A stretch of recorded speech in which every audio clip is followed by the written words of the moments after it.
Welcome back. Profound Podcast, man. Episode 5. I'm here today with the one and only. Isaac Wilson, I'm talking about. You feel me? It's been a long time coming. We've been trying to get this podcast done for a year plus. At least, boy. At least. At least. Today, you feel me? What we talking about? I know y'all wondering. I know y'all curious. But are y'all asking questions? Questions in the chat. You feel me? And do the questions take away the answers? Or is the answer in the question? Boom. We're talking about power. We talking about choice. We talking about manipulation on a grand scale. So the first question that I have for you today, sir, Was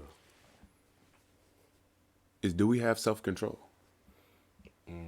yeah, but it's not. It's not. But all the power does not lie within us. Mm. You understand? Let me hear somebody. I don't know. There's something that I've done a lot of research on in terms of like stakeholders and like understanding your stakeholders that you have around you, right? So stakeholders can be categorized in like 3 different categories. You have power, you have legitimacy, and you have urgency. A lot of people may think that like power and legitimacy may be may be the same thing, but like for example, I'm an aerospace engineer, right? And like Louis Armstrong, he may have a lot of legitimacy, but he's not an astronaut anymore. You know what I mean? So he doesn't really have any power, but people are more willing to listen to what he says. So when it comes to self control, right? Those stakeholders is what we have to have control. So like if we have our topic and we know who has power in that topic, our job is to get them to understand our problem. You know what I'm saying? Because we're the person who has the urgency. And like I'm just a fifth year student at Ohio State. Like they're not going to see me as a person to make change. But if I have somebody backing me that does, then that gives me both power and legitimacy. So that's kind of how you have self control, but that power doesn't always lie within you. And do you feel like you feel me that that's a good thing? Do you feel like that the way that the current system is set up in regards to our self-control and I guess our obtaining of power, is it in any way good? I would say, well, I don't know. I have a weird thing about good and bad because those are subjective perspectives. Everything. Absolutely. But I will say that I mean it's all based in manipulation. Unfortunately, well, fortunately and unfortunately, like manipulation has a very like negative connotation. However, like I don't know, like you asking me to do this podcast could be a form of manipulation if you look at it that way. Nah, but like that's Now I just know what you mean. Man. yeah, but that's just an example. Like there isn't always a negative connotation because when we talk about manipulation, manipulation is simply an ask with an intention that the other person does not know about. So, but that doesn't always have to be a negative connotation with terms of to be manipulated. So, with that, like I think intention is where the point of good and bad lies, not in the not in the system itself. I can feel that. But with intention, are you saying that like intention has to be charged with a certain good and bad? Because I think when it comes to ourselves, like sometimes we don't acknowledge whether or not our intentions are good or bad. We just acknowledge the intentions themselves. Like we'll Yeah. move about it just because, oh, I feel this way, so I'm gonna move forward with this, without actually acknowledging whether or not we label it as good or bad, or whether or not we think it's gonna contribute to this or that. That said, our entire premises of good and bad are shaped by not necessarily just us, or at least most of the time we're not intentional with the definitions that we have of good and bad. Yeah. Well, I mean, the definitions are given to us. Like, our definitions are good and bad. Like, I don't know. I grew up in a Baptist church, and like, I also like most of my family is Christian. So when I look at my moral compass, that all comes from very Christian beliefs. However, you know what I mean? It took me like seeking outside of that spectrum, outside of myself, to understand on like what is morally good and bad, like outside of that box, Mm. because we're all kind of put in these boxes by our communities, whether that's you being a man, you being black, you being a Christian, you being a Muslim, um, you know what I mean? Those are all different moral compasses, and there's like different rules within those communities that are passed down. However, nobody ever tends to question those morals, which Mm. is like that's why like good and bad is quote unquote a standard. However, it's just a standard that was set by somebody a Yeah, hundred a years long ago. time You know ago. what I mean? So I don't know. That's why like I always talk about intention, which is like kind of what you're saying. Like, how do you know is that like people don't think about the intention because they think that like good and bad is like the truth. Mm. You know what I mean? Like it's certainty. Like, but you know what I mean? If we look at every bad person in history, they had good intentions. Like one of my favorite quotes is the road to hell is paved with good intentions. You know what I mean? Because you think that you know something, Mm. but you don't. You know. Yeah, everything is more clear in hindsight after all. Exactly. And that's another crazy thing to think about. We're only working with so many pieces of the puzzle, at least all the time. I wouldn't even say most of the time. I would say genuinely all the time. And I think sometimes because we're so set on the future, and people have these so many like moral frameworks, and I guess not even just moral frameworks, but societal frameworks that they think like everything is built upon. They think that they in a way can predict the future for themselves. And I think a lot of people get sort of lost in it to the point where they can't actually understand what it is they're doing in the moment. So like, and where I'm getting at with that is like you were saying, like the road to hell is paved with good intentions. Like everyone's seeing this picture that's based off a lot of I wouldn't say a lot of speculation, quote unquote, but a lot of things that aren't grounded in present truths. Valid. And I think we get caught in a bunch of loopholes, especially within linguistics and language. That when you were saying that, Oh my you gosh. know, like the box that we're put in, like oh Christian or Muslim or this or that, and we get so captured within the words and definitions that those things have that we don't recognize that we're not really just the labels that we have on ourselves. And I think Yeah. that's where people get lost too, because then they associate so much with their opinions, their thoughts, that they forget they're a person having opinions and thoughts. Like Yeah. they think they can't change. No, that's valid. My fault. Okay. Definitely valid. I don't know. That's something I think about a lot, especially like with being a Christian and people talk about like context, right? Because it's like I don't know, and it's kind of going to your point. Like people are so hyper fixated on the future, but they don't look back to see the full picture, and like that's like a big thing with like when you talk about reading the Bible, for example, like you're reading this text that was made it what thousands of years ago that has been translated several hundred times, and you're not looking at the context in which it was made because times have changed significantly from then to now. So in order to see the full picture of why things was written the way that they were, then you have to see the context in order to be in your presence so that you can predict the future, right? But people are only speculating from their current situation, their current placement, rather than understanding on how did this action get me to this place, because with that that's how you predict, Mm. you know what I mean? But there's no like educated guessing. Like it's just like I'm nervous, like I think that this might happen, just because you might see somebody else, Mm. like you know what I mean, like the person next to you in this moment is going through something like that. However, you don't have that context. You like I don't know, like that's like judging people without knowing their story. Like I hate that because you don't understand, you don't have the full picture, you're only seeing the corner. You know, like if you only saw this part, you wouldn't even know like what this is, like what this hoodie Mm. would be compared to seeing this. So it's like understanding like we have such a zoomed in view of life, and sometimes you have to zoom out, look in the past, understand on how those things have shifted. Um, shifted things to put us in the position that we're in currently, and then that turns, you know what I mean? We start getting inches of the pie. I feel that. And how do you think, you know, we come to that, or what do you think contributes to people having such a zoomed in focus when it comes to our society? I guess. I definitely think that it's taught.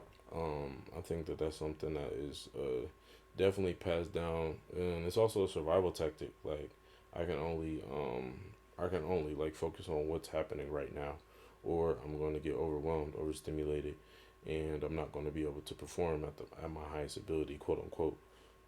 However, like, how would you not be able to perform at your highest ability when you can see everything? You know what I mean? Yeah. But it takes a lot of time and energy in order to see that, and an unbiased perspective, because that's a very big part. Like I think like pride is a huge thing, that people struggle with in terms of biased perspectives, because at the end of the day, like I don't know, like to know something is to know nothing at all, but a lot of people don't live by that. So they think that they know, like you thinking that you know something, and now you're hindering yourself from learning. Absolutely. I can agree to that a lot. You feel me? I think a lot of times people get in a box of like basically what I was saying earlier, like their own opinions, their own thoughts. And I think people identify with thoughts alone. Like they think who they are is just the thoughts they have about themselves. Like they'll describe themselves in words and what they do and the actions that they've taken, the accolades they've won, and that's who they are. Like they don't allow themselves to sort of be an ever expansive thing. And I think that's sort of the present thing that a lot of people are missing, that you can't really recognize the things that you have in your vicinity, and recognize that you, for one, don't need to think all the time. I think that's something that was sort of a game changer for me. I used to overthink all the time, but then I was like, I don't have to think. Yeah. Like you genuinely don't have to think all the time, and that's not to say like we can't think about the things that are important or anything like that, but to say I think they have us trapped in our perpetual thoughts about things. Like we're not generating anything new and thinking. We're just referencing the past and bringing the past to the present unknowingly via our feelings, via like pretty much everything. I think that's what perpetuates the loops. You know, we get stuck in that like anxious box of, oh, this is gonna be exactly like how it was back then, without recognizing that we have a present power to make it different than how it was. And I think that's another trap too. Like I used to think about that every time I had to like present something. You know, we get anxious. We get anxious because one, maybe we just get nervous in front of people, or maybe we just think we're gonna mess up. Yeah. But that's not going to help us do better. What's gonna help us do better is being present enough to do. Yeah. And I think that's not something that's taught. It is the act of actually doing. Like they teach us how to, not even how to think, but how to analyze. And that's another trap too. Like I don't think people can critically think nowadays, and I think part of that is because we only explore one side of perspectives 90% of the time, and we think that just because we identify with this opinion, we have to accept everything that sits on top of it. Hello, guys. You said a lot right there, man. So let me start from the top. I definitely really like on what you said about, I guess, like we have right now, because like the one thing that people always, like, people don't understand is that like your circumstance is different. Even if it looks completely the same, the circumstance is different because you have another opportunity. So you still have the knowledge that you can take. You know what I mean? Like my favorite quote, or something I say all the time: I don't lose, I learn. And if I didn't learn, then I lost. You see what I'm saying? So like, if you learn from your experiences and use that, then this opportunity, even though it looks exactly the same, it is a brand new opportunity. So like I wholeheartedly agree with that. And kind of talking about like transition into like the lack of critical thinking, this is something that I've been, guys, like, listen, I need y'all to listen, because people are not, they don't understand about what it even means to critically think, right? Because we're constantly in such a confirmation bias at all times. You know what I mean? Like the only thing, like, even like if we're talking about like cancel culture is a perfect example, because like you are so frustrated or angry that this person has a very extreme opinion, which I'm not saying that these opinions are good or bad, and but and not saying that conversations can't be like put to a halt because of different ideas. However, for you to block those people, for you to say that you don't wish to see those ideas, that is putting yourself in a confirmation bias within your own biasy, which over time you're creating a sector of thought that is the same, which therefore you're now going to become you're now unknowingly becoming more extreme because you're constantly surrounded by the same thought, and you are going to be a lot less likely to change because you don't have to. You have a community that you can share your thoughts with. So like that's something that I get really frustrated with when it comes to like, oh, like if you voted for X, Y, and Z, then don't talk to me, don't like you know what I'm saying, block me, X, Y, and Z. No, I actually want to see everything that you're posting. I want to understand where you are coming from a non-biased perspective, because therefore if I want to make real change, I have to understand where you're coming from so that I can appeal to that. But if you don't know and you're constantly surrounded by all these people who think the same, act the same, do the same, you're going to be talking to brick walls. And like I don't really understand on why, and then people wonder why they're not making change, or wonder why they're getting tired, and like or they can't talk about X, Y, and Z feelings. You've been talking to the same type of people for how many years, and and you not getting no change. Like there gotta be something fishy about that. You know what I mean? Absolutely. And that sort of exactly what you said. I mess with it a lot, and it meshes well with the thing you were talking about with like pride and talking to like brick walls, because it is a very pride based thing, and I think that is the extremism that you're sort of talking about is people's inability to change their perspective or recognize that their perspectives can change. And I think that's what keeps us in this box right now. Like if we want to just talk about politics by themselves, the parties uphold specific idealistic views, right? And they flip over years. Like people don't recognize that they change and shift, but they associate and only listen to the information from their side so much that they actually don't recognize what the point of having two perspectives like this is. The point is to have some sort of middle ground and actually have conversation. And I think both sides aren't having real conversation. I think we haven't had real conversation in a long time. It's either like we're all the way this way or we're all the way this way.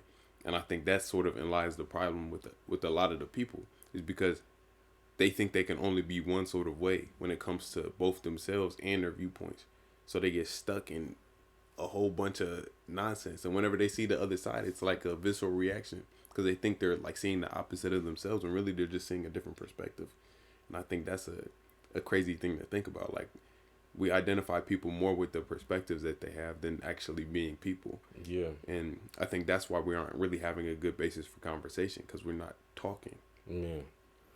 No, and that's something else that I find interesting. Like I saw a video talking about like the yin and yang symbol, and like how like every light has that piece of darkness. You know what I mean? If you cut the yin and yang in half directly, like there's going to be black and white on both sides. Which that's why I get so frustrated, because it's like we try to neglect that black, you know what I mean, or like act as if like our way is said light. However, we a lot of times you do agree. It's just that now you're too embarrassed, because now like you have to like express that, which is like that's a whole different thing in terms of like I don't know, the social media culture, and like having to like people wanting people to speak up about certain problems and issues that we lie with now, because it's like now it's like dang, like if I don't think this way wholeheartedly, then I can't be supported. And then now people are losing their support systems, they're losing their communities because of one idea or one difference of opinion. Like that is where like a lot of people, like a lot of fear, and then you got fear mongers. So it's like people who don't even all the way align with the extremists, now they are walking with them due to the fact that they are scared of losing said community. So it's like, and like people don't even like. Yeah, I'll pass it off. I see what you're saying. Like they don't recognize how they're trapping themselves. Yeah, And I guess we can't even call it their fault, it's not. but we can in a way, but we can't. At the same time, it's everyone's fault. Yeah, Um, but just having a society that doesn't allow you to be different yeah, is a crazy concept to think about. And I understand the point of community. I understand the point of having like a shared vision per se, but shared vision can't really happen if only a small percentage of the people have the vision and they're just pushing it on. Like it's not really a shared vision so much as it is one person's vision pushed on to a bunch of people. And I don't really understand how we're gonna move forward from that if not by having everyone liberate their own perspectives first and foremost, like coming to an unbiased viewpoint, unbiased ground, so we can actually start to move forward from where we are. yeah, And I think a lot of people use the past a lot in reference to our opinions, and I don't necessarily think that's a bad thing at all. I think if anything, we should learn from the past. But one thing that I think we're doing and constantly perpetuating these narratives and keep throwing these ideas onto these viewpoints is compounding upon them. yeah, We're making that same idea stronger and stronger and stronger and stronger, even if it's just from our perspective. yeah. Like, oh, I'm gonna keep saying that these people are this way. I'm gonna keep saying it, and in my brain, I'm accepting that. Yeah. And all of a sudden, when I see their views, when I see this, when I see that, it's automatically getting canceled out in my brain. And if we want to talk about like social media, I think that's a big thing. Yeah. Like anyone on Instagram, TikTok, etc., that has a view and that's on that side of whatever algorithm, that's all they want to see. Yeah. And it's constantly just gonna feed you more of yourself, and you're gonna think that it's making you more well rounded, but really it's just digging you deeper into the hole. And that's a whole nother thing with social media. Yeah. It's just so much information right there in our face, and I think information is one of the biggest wars that we're at right now, because we're at a time where information is so abundant and it's so accessible to I guess the average person, to the point where people don't even know what to look for. Yeah. And that's where we can start segueing into the paradox of choice. Because we have so many options laid out there for us to research, to look into, but none of us often do that. We often sit there and do some random stuff within our vicinity, or look on social media and keep scrolling thinking that we're learning something, but really we're just intaking opinions and biases from other people unknowingly. And I think it's important that we sort of take time to gather our own opinions for both ourselves and whatever perspective we want to have. Man. No, I think about that a lot in terms of like, bro, I asked you like, what you want to eat? I don't know. you know what I'm saying? Like, I'm not gonna lie. Like, it's so much things that I could eat within a 5-minute walk from where we at right now. Like, it's so, and that's the thing. Like, things weren't always like that. So it's like that magnitude of choice as it gets bigger. Like our minds can't necessarily comprehend that. So it's like now it's like, okay, now you're overwhelmed by a simple decision of something that you need, right? But if we're talking about now let's do it to something important, like candidates for for voting, and we no longer have just two parties. We have a lot of different parties and different ideals, and now it's becoming like a lot more overwhelming. And now we kind of segue ourselves into only believing that there's two, so that we can make a choice. You know what I mean? So like we have so many options, yet we limit ourselves just to make a choice, because of the natural anxiety that we feel because of that, which is like, that's something that I think about a lot, about the way that like choice can paralyze you. Like, you know what I mean? We think that having X amount of choices gives us freedom, but it actually paralyzes us in a way. Like it leaves us stuck. We're a lot less efficient. Like bro, there's no reason that I should be in the mall for 3 hours, but there's like 100 different types of jeans that I'm wearing. You know what I mean? Like, it's like, I don't know. Like, it's just I feel like that's something that like back in the day they didn't have to worry about as much, about like those those types of those very small decisions that take up so much space in our brain, to where now we can't even like I can't even hear what you talking about, man. I'm trying to figure out what I'm about to get on Sheen. You know what I mean? Like that's like I don't know. It's just Ooh, something man. I'm befuddled by.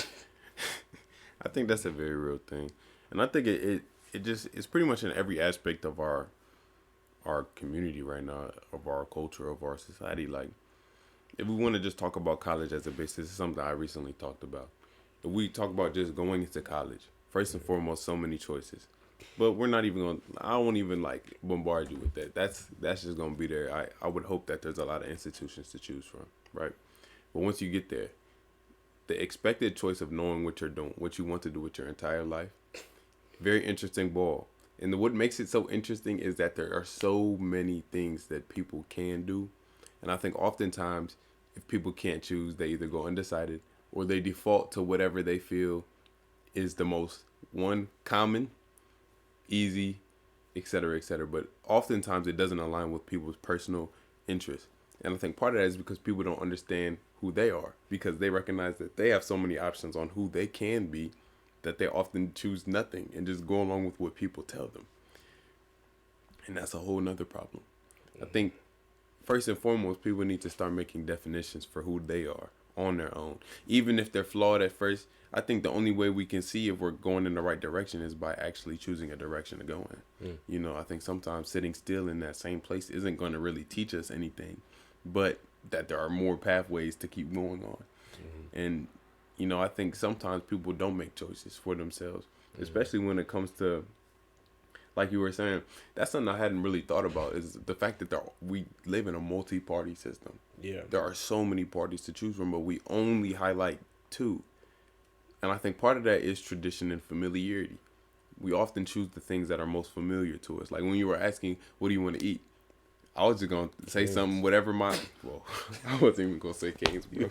I wasn't even going to say Kings. I wasn't even going to say Kings, bro. I'm over that. I'm over that. Well, all right, yeah, he's grown, man. I'm proud. Right. What I was going to say is not important. Anyways, I was just going to say something familiar to me, like Yeah. something I'm used to getting. But there are so many things out there for us to choose and to explore. And I think that's sort of an aspect of human life, of our lives, that we often don't acknowledge. And I think that's why a lot of people feel like everything's so mundane and familiar, because we aren't choosing the new things. Like even when it comes to ourselves or whatever we want to consume on a regular basis. Nah, it's facts. Because we're not choosing the new things. And the thing is, even like, I don't know, kind of going back to the college situation, right? Like, I don't know what I want to do. A lot of times, like, my parents, my grandparents are going to suggest what they did or was familiar to them, like something that you've seen your whole life. And, like, that's where a lot of those, and the whole time you never had any interest in it, but you don't got no better idea. So, like, you're kind of gonna want to go through it, and then like I don't know, I just hate the fear monger of failure, and that's something that is like super big right now. Is well not yeah right now. I don't know, like we just don't have that perseverance as times have passed, because like we're scared of failing. Like it is okay to fall. Like you're making a decision at 18 years old about what you're going to do for the rest of your life. You know what I mean? Like, and put like if the average age is 75, like you're not even at the you brushing a quarter Right. of life, right? So it's like that alone should make you feel as if like como se dice, that alone should give you comfort that it is okay to make the decision, and like you said, choose the direction, because when you stay stagnant, you can't move. You know what I mean? Even if you take 2 steps back, you're going to be able to take 3 steps forward, because you learn from those 2 steps. You see what I'm saying? You're going to at least get a little bit. You're going to get that extra step by what you got before. Dang, I had something else to say. Real. I think, yeah, like we were saying, sometimes our biggest errors are lack of trial. Yeah. Like we don't allow ourselves to sort of make mistakes, and it is that fear mongering. And I think it's it's been formed that way to make sure that we're stuck in our decisions, that we're stuck in our choices, and that we don't ever question the choices we make, really. And I think if we do question it, it's just like anxiety that we have around our choices, but never actually paying attention to what the choice is actually going to bring for us. Instead, we allow our minds to live in a hysteria about the things that it could bring. And I think that's where we get lost too, is never giving ourselves a chance to actually see the fruits of our labor, to actually see what's going to happen, to actually see life where it's happening, instead of like staying in our head trying to view life from our thoughts about it. And that's that. I don't know. You can get so lost with it, and I feel like there was a good point in my life where I was just in my head. Then one day I was like, hold on, like you don't. This is not the way you have to live. And I think we're taught over and over and over and over and over and over and over and over and over and over and over to live like that. Man. And it's even the, like, I think it's the biggest thing is just that we're so hyper fixated on the goal when the process is what got you there. You know what I mean? Like, you don't, like, we always are thinking about, okay, so I got to get into the best school, right? I got to get the awards. I got to be involved. I got to, you know what I'm saying? I got to get the money on. But at the end of the day, like it's what got you to that point is the work that you did in between. And like that, those failures, those trials is what is building you into the person that gets those things. Yet people like think that you just are born that way. But there are a lot of these things, like they say, like there's stuff that can't be taught, but if you're coachable, I'm pretty sure like 95% of things can be taught. And like you can learn, like, but it comes with an openness of learning, and that comes with truly being like truly investing in whatever you want to do, in whatever you're doing, because I think that's another thing. Like we half do things because of that fear that we're talking about, or we scared of getting smacked in the face, so we gonna have do it. So then, it's not gonna hurt as bad, but I promise you it's gonna hurt either way.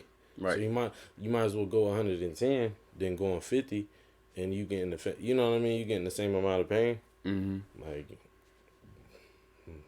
if you can't put yourself in, you can't really get yourself out. Man. And I think putting partial effort in, like you were saying, it leaves us with like a weird mental disposition between ourselves, because half of us is invested, but half of us is doubting our investment as we're investing it. So are we really going to be able to put our best foot forward whenever we're doing that certain thing? Or are we already halfway out the door whenever we started? That's another problem within what we're doing. I forgot there was something else that you were saying that I was going to speak on. Yeah. But I'm going to just let myself keep balling. Back to the whole illusion of choices and not giving ourselves real opportunities. We have to start. Yeah. I think but it's kind of hard to articulate, like, what does it mean to start making your own decisions? Like, I was thinking about this the other day, and like I said in the car, like, sometimes I do feel like a bot. Yeah. Even though I feel like he is a bot. Even though I feel like my thoughts are pretty like free, I feel like I don't think like how the majority of people I'm seeing regularly think, at least to my understanding. But even so, a lot of it is formed by stuff I have consumed over the years, and how much of it is from what I've given to myself. Yeah. That's what I was going to talk about. Giving to yourself. I think that we recognize like opportunities and outcomes and achievements that we can get. And like you were saying, like people only focus on the achievement and outcome, but never the steps that they actually take to get it. Like if I was to do a bunch of stuff and get an award, the award is just a symbol of all the work I did. So I should be giving myself affirmation for the work and not just the award. And I think a lot of people give themselves affirmation only for the award. And then they begin working, not giving themselves anything from themselves, no love, no affection, no appreciation. And they wait until they get some applause from other people. But the second you give yourself applause is the second you can really stop performing in a way. You feel me? And that's the key, man. That's the key, because like people always talk about performative this, performative that. Why are you doing the work? You know what I'm saying? Are you doing the work because that's something that you want in your heart? Because if you want it in your heart, then like it's gonna bring you a smile regardless. But if you're doing it because you need that award, and you saying that it's not being you're not being performative. That's like, you know what I mean? That's an oxymoron. Like, what are we talking about? Like, I don't know. That's a huge pet peeve that I have, because it's like, we are, you know what I mean? Like, a lot of the stuff that I do, like, I'm not serving to take the picture. Like, I could care less. Actually, I prefer if you don't take a picture of me. Like, I was never here. Mm-hmm. However, the streets is still gonna be cleaned up. You know what I mean? I'm still gonna be putting in the work, because that's what I want to do. Mm-hmm. And like, that's where a lot of that, like, I don't know, just the performative action, trying to show people that you are doing the work so that you can get that applause, so for that self-esteem. But like, an understanding on who you are, they should, like, the external shouldn't even be a thought, Mm-hmm. because that is something that you enjoy. That is something that you deem important. Why are we concerned about, like, posing, you know, saying cheese, preach, but saying cheese, but it's like, dude, like, I don't know that, and then I'm mad, because it's like, when they was taking pictures of the people that was actually doing what they was doing, you wasn't even in them. So what do we? I know what you mean. I Boy, I know what you mean. hey man, I know what you mean. I think I want to hear this, man. I'm sorry. Yeah. A lot of people do get performing, but I think it goes back to us living in a mental, Yeah. a mental, like, people only identifying with their thoughts. Because if you can't affirm your own thoughts, or if you're not gonna be the one to do it, you're gonna wait for somebody else to do it, and you're gonna be doing something just because you think it's the right thing to do. You might be doing a good thing in hindsight, but you're not doing it via your own narrative. So you can't give yourself that affirmation until other people see you doing it. And I think a lot of people, not even with like service that we do, but with their lives, they do that. They're waiting on other people to clap, and then once they start clapping, oh, I'm gonna keep going in this direction. And I don't think that's 100% negative. You know, I don't think anything's 100% wrong in that regard, because it is important to get a gauge on what's going on. Like, going at it alone sometimes can get you messed up more than the group think, but they both can mess you up. They both can really mess you up. Sorry.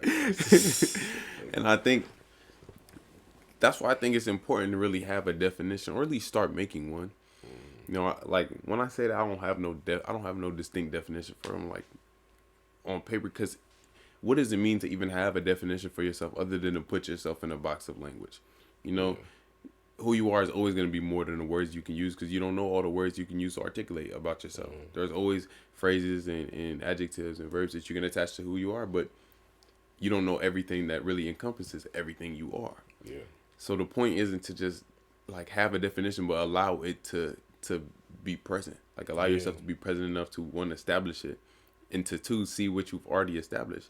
Like, a lot of people think they're not constantly making a choice with who they are, but you're already committed to who you are. Like, that's your biggest commitment that you've already made. Even in not making choices for yourself, you're making a choice to not choose yourself. So boom, yeah.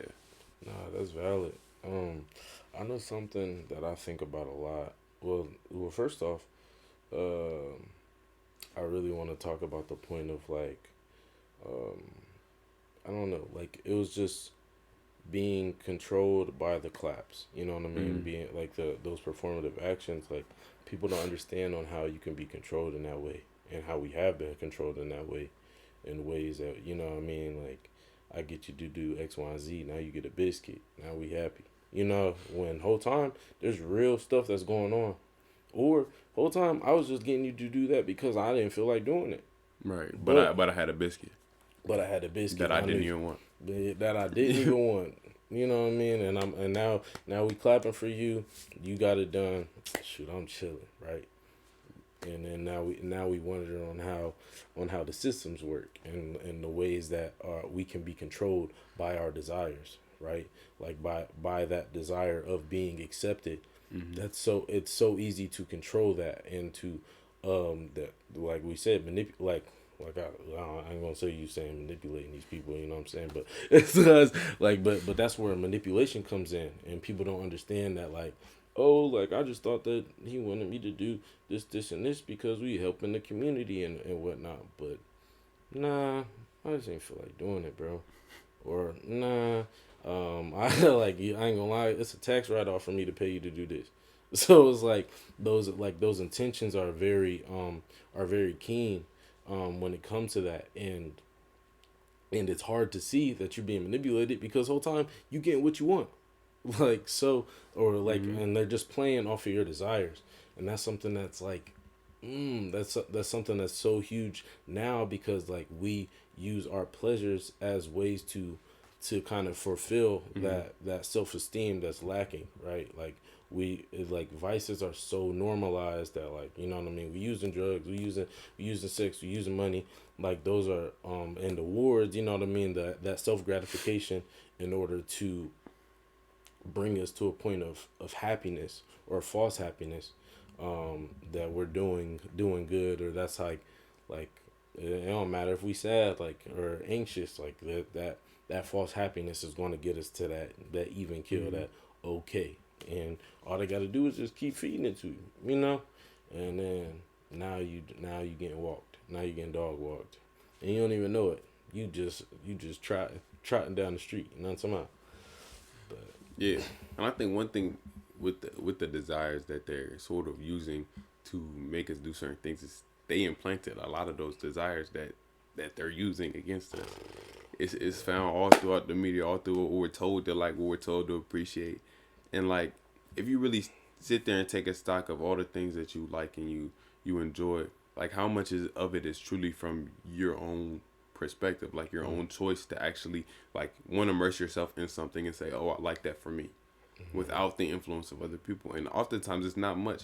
One, because we do live in a society full of people. I think it's it's hard to live like that. And two, I think a lot of people don't really acknowledge them as living people, mm, as actual like components to life, or at least they don't recognize how their own thoughts are being governed by people that aren't them. Like, mm, um, one thing I've recognized is that all your thoughts aren't really all you are.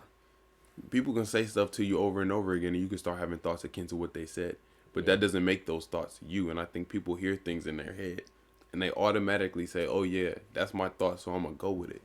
But they're never really like heat checking their thoughts. Like that's yeah, something I do quite often. Like I'm gonna heat check that. Like, do I have to go with that? Do I have to live in that? And the answer mm, is oftentimes no. yeah, Like how often do we sit in our own ruminate in our own negativity about certain situations when we have the option to not think about that? And I don't mean that to say ignore it, but not yeah, allow it to make you negative along with it. Like mm, it's one thing to observe a thought and one thing to become your yeah. thoughts. You know? Nah, internalization is so prevalent now, just because of like, and that's because of that lack of identity too. Because like you're listening to everybody else because you're seeking that, like, Mm-hmm. who am I, right? Quote unquote. But like, you know what I mean. That doesn't make you you. That doesn't, like, you have to understand on how you tick. You know, you have to understand on where you're coming from in a lot of aspects, and that's um I don't know, that's like a really big thing for me. And I know for me, right, like I don't necessarily have a definition for myself, but I think I have like more like of mantras, right? Like Mm-hmm. things that I live by, because like that doesn't necessarily mean that like, because I'm ever changing, right? So it's like we don't have to necessarily define yourself, but you do need a standard that you need to abide by yourself, right? Mm-hmm. Like mine is always like be the man that I always needed, right? If I can't even tell you that every word of that, but if I close my eyes, I can imagine that. Mm-hmm. And that was something that I wanted to talk about earlier, because it's something that you talked about in terms of using imagination as your power, Mm-hmm. because it's like we get so trapped in what we know and what we or what we think we know, in the boxes that have been conformed for us, but we have the power of imagining on what we truly want, and then it takes your community on figuring out Yeah. steps to get there. But if they're thinking too small, then now we need to Mm-hmm. expand our community, or we need new perspective. Absolutely. Because I think it's like it's not really allowing yourself to be where you are first and foremost when we're talking about like what we're moving towards, or what our desires are most times. Like when I say identify with your imagination, I mean taking present stock not only of the things that have impacted you in the past, but things you currently want, like things that are currently beneficial to you and how you think that could be.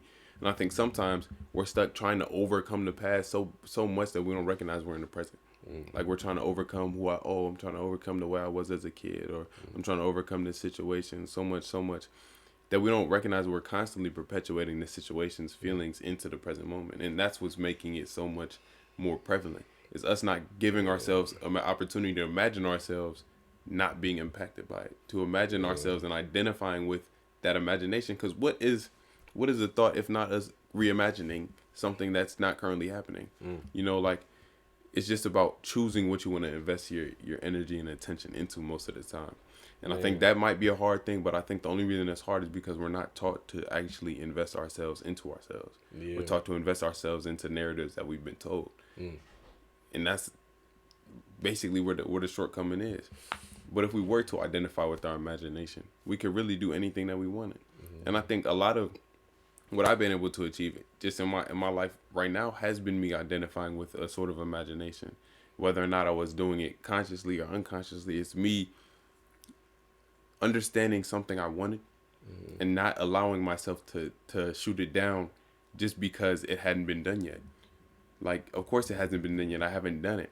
And I think a lot of us try to analyze at the same time as creation. But analysis is creation upon creation. And that's something we can't really do while we're in the act of creating something.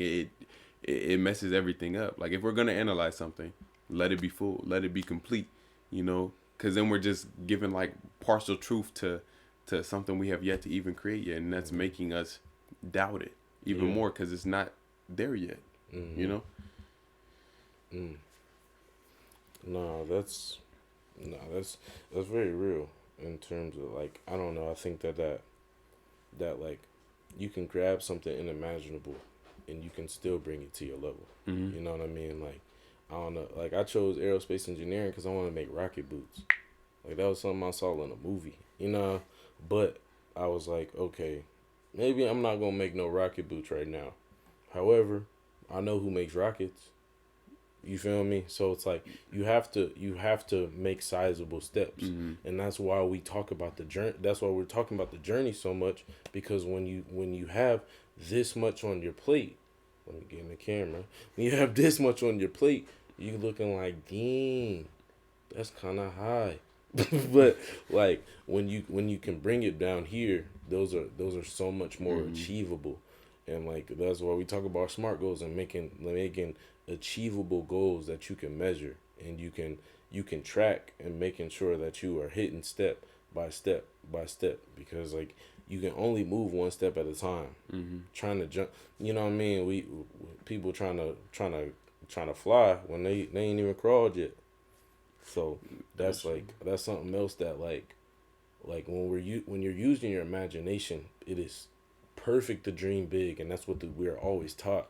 But people tend to like lose sight of, well, we're only staring at that dream, but we're losing sight of where we are right now. Yeah. And then in the process of that, you're getting weighed by the wagon of baggage that you've been dragging for years, that is only getting added to. We're not getting any of the trauma out the wagon.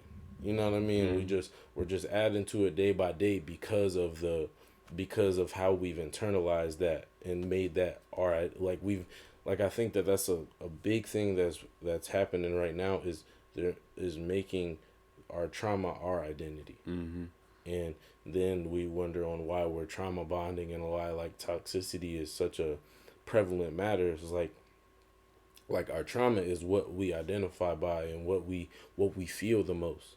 Yet that isn't who we are. That is just something that we've experienced. Right. And those experiences don't define you. They may have Impacted you. Exactly, but they do not define you. You know what I mean? That impact and definition can be two completely different things. And impact can be both positive and negative.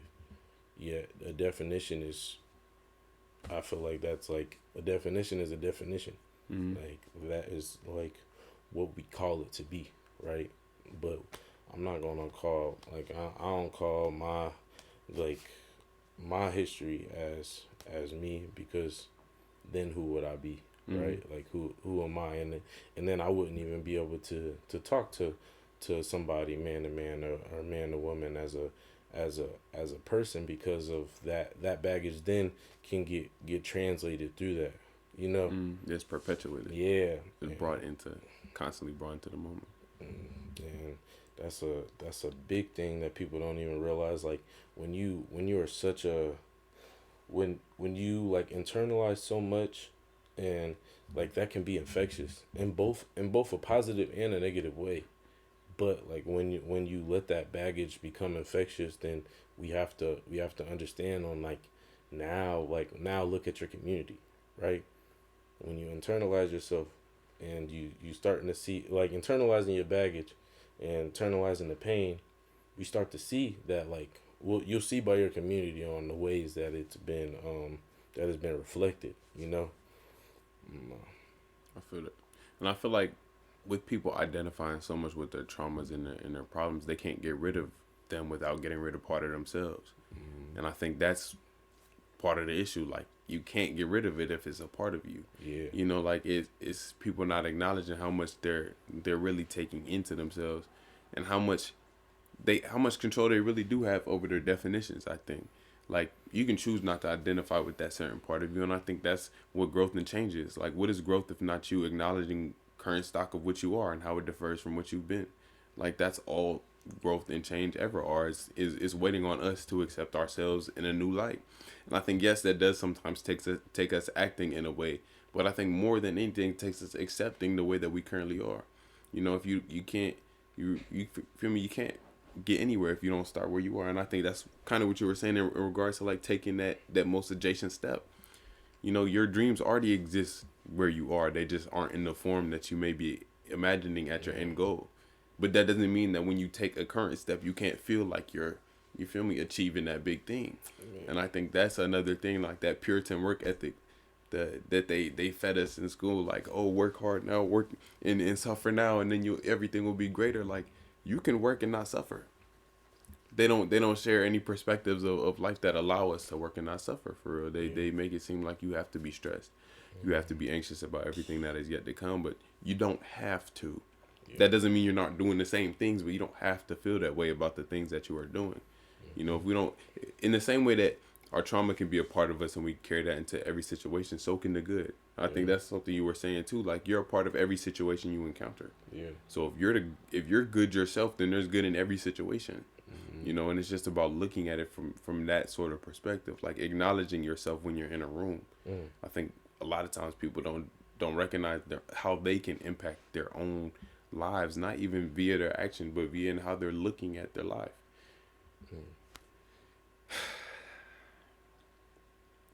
That's real. It's constant, bro. It's a constant thing. Yeah, it's everlasting, and like when we are I don't know. It's you said a lot.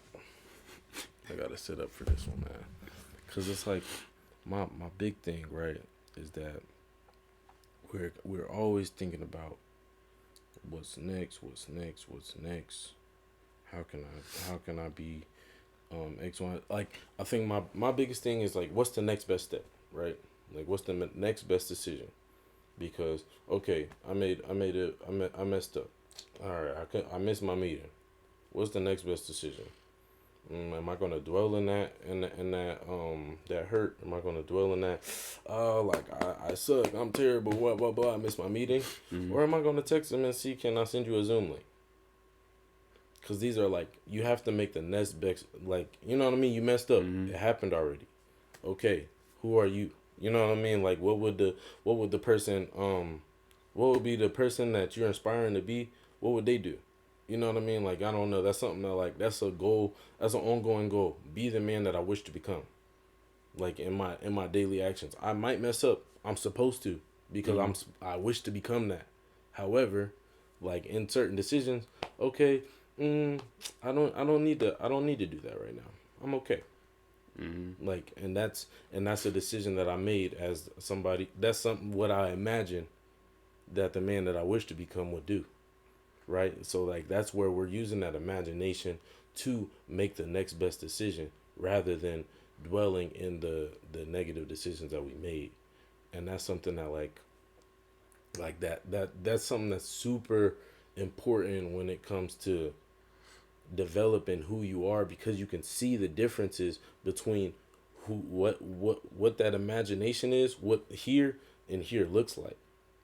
Because like now it's like, okay, like I see the two paths on in every step, but like if you're not thinking about what this person would do, and you're only thinking about the sad stuff that you just did, or the mistake that you just made, then you're never going to get there. But Like what perspective are you thinking from? exactly. I feel So that it definitely is about the glasses that we put on in regards to how we move about life. Like, and that's something we have a choice in too, where we're thinking from. Like, am I gonna think from the perspective of somebody who's constantly been hurt by this, or am I gonna think from perspective of somebody who's overcome it? And both of those exist in you already. And I think a lot of us recognize that we have those choices, or we have those options at the very least. That sometimes we don't acknowledge possibility for ourselves. Like, we'll acknowledge that things are possible. Like, oh, I could do this, I could do that, I could achieve this as a person. But could I actually do it? Like, giving yourself that sort of validity to go out there and do it is a whole different thing. And I think that's another part where people aren't being really present. yeah, Is recognizing that you're never, like, that type of certainty that you have is something you have to give yourself. Like, it's never going to be given by anything else but you. Like, oh, I want to be able to do this. You have to give yourself the sort of validity to go out there and do it. Like, it has to be you. yeah, And I think a lot of people are stressed, like, oh, it's all in my hands, but it always has been. Like, even if you felt like you were giving it to other people, it's still like your decision is still impacting your life. Like, why not have your own say in what you're doing? Why not give yourself an opportunity to occupy the space that you're already taking up? You know? yeah. Because the risk is the reward. You know what I'm saying? Because I think that's a big thing that people tend to push off that responsibility because of the risk of failure and the risk of like, okay, I might not be able to reach that standard, so therefore I'm gonna pass it off, right? However, you know what I mean. The win is what, like, we worried about the win. Like I don't know why we even think about the loss. Like we never lost in the first place, Right. because you haven't got there yet. So it's like passing it off, passing the rock ain't gonna do nothing besides you watching another person do what that you were meant to do, you know. And Yeah. I don't know, like something that I think about is like the word courage, right? Like courage is so important because in you're already scared. Like you're supposed to be, you're allowed to be. Like you have the ability to be scared. However, courage is being able to be scared and still being able to take that step. And that is where success, that's where greatness comes from, is through courage. And you know what I'm saying, courage and perseverance, you're gonna get beat up. Hashtag cost of the game. It's just how it's how the game work. However, if we press, you know what I mean, and we allow and we give ourselves the opportunity, because we always talk about how we didn't have the opportunity yet. I promise you, if you the first person to raise your hand, they just give it to you. Like it's a lot of times it's that easy. Like it's just it's that initiative that it takes to want that for yourself. You know what I mean? And that comes with like understanding on who you wish to be, and what steps it takes to get there. Because we understand nobody's perfect. I'm not perfect now, and I won't be. However, I can still strive to become that, and with that striving, I will get I will get closer and closer. So it's like that's all we have to do is like one step closer, 1% more, just one more, and that's it. Can I get one more breath, one more step, one more day? Bro, doing what you can with what you have. Hello, That's all we ever can do.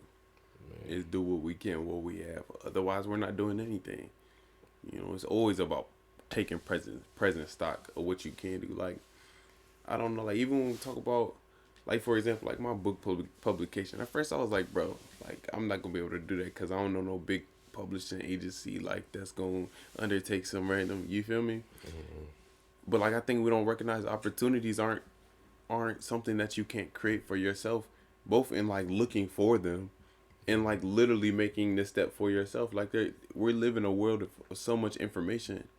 I think a lot of people just discourage themselves in not being able to do stuff just because the path isn't so clear. But they really haven't opened themselves up to the path. Yeah. You know, they just acknowledge, oh, that's possible, Mm-hmm. but it's hard. So I'm gonna do something that seems more clear because I know somebody who did this, and the other. And you know, sometimes the finding out is the most fun part Mm-hmm. about life, about doing anything, is going out there and recognizing that it is possible for you to figure out stuff on your own. Like, think about all the people who have lived before you. Like, that's all anyone's ever done. It's continue to move forward with the information that they have. And that's really all we have to do. And I think we just stress ourselves out a little too much about that. And also, you feel me? I feel like we deviate a little bit from the manipulation, but it all really ties together. Like us thinking that we don't have any choices, or us thinking that we can't choose, or us not giving ourselves the opportunity to choose. I think is a better way to put it. Yeah. I don't know. That's my biggest thing is like change. Well, as people, we don't like change. Period. Like it gives us anxiety. I ain't rocking with that. I'm cool. But change is incremental on both an internal level and a community and a societal level. Like you can't want to change the world and come in like dun da da da. Like it's not gonna do anything for you because they're gonna be like, who is you? You know what I mean? Mm-hmm. Like it's not like you making all these changes when people did put work in to put in that system. That's not going to like I don't know like it's very fresh. Like it's hard because it's like we want revolution. We want change now. However, time is our most precious thing.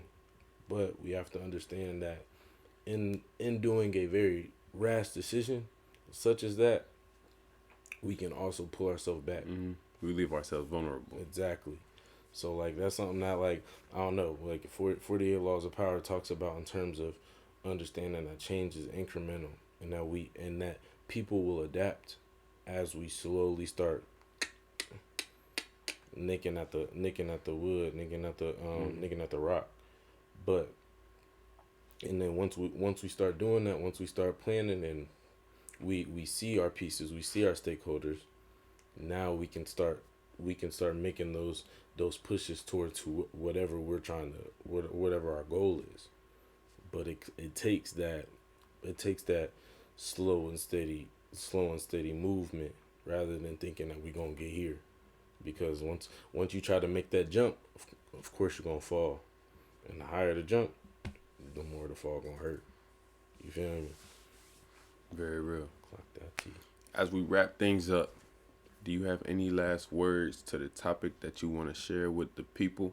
Mm-hmm. Any last ideas? Any last gems?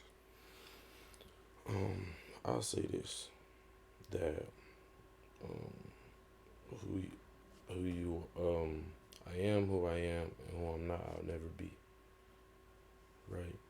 So understand who you are, and continue. And if you don't know, then keep striving. It's you you should be, and you are ever evolving. Like we are changing every day. Our body's changing, our mind's changing. Like you like the work of art that we are like as human beings, you are ever evolving. So understand that you being you can look different on a day-to-day basis. Doesn't have to be the same. Yet your goals don't have to be the same. Yet that drive, what you're aspiring to be, that is something that should be constant. That perseverance, that heart, that courage, that is what should be steady because that is what keeps you afloat. You know what I mean? So just I don't know, just continue to be you and don't let the everybody else, all the external things change that, because like who you not, you'll never be. Like, so it's like, why would I listen to that anyway? Because that was never me. So Thanks. that's my 2 cents. Very real. Thank you very much, sir. Beautiful conversation. You Man, feel me? It's been a pleasure. If y'all want to follow him, he can shout out his Hashtag Mr. Isaac Wilson on Instagram and Isaac Wilson on LinkedIn. good LinkedIn shout. Good LinkedIn. All right, chat. Next episode next year. Shout out y'all, man.